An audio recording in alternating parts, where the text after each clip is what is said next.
Going through the EDEXCEL GCSE Mathematics Paper 1 Higher for November 2021. So today I'm going through question 3.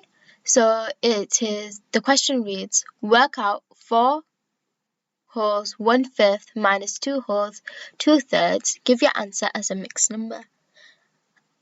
As we can see, we have two mixed numbers. And first of all, the first step is to make them into improper fractions. So that will give me 21/5 minus 8/3. And now, as you can see, the denominators aren't the same, so we need to make the denominators the same. And the common denominator would be 15. So I multiplied 21/5 by 3 and 8/3 by 5. So you give me 63/15 minus 40/15. So that would give me 23/15. So that is the answer as an improper fraction. But in the question, you can see it wants it as a mixed number. So we can see it goes into 15 one time and there's 8 left over. So it's 1 whole 8/15.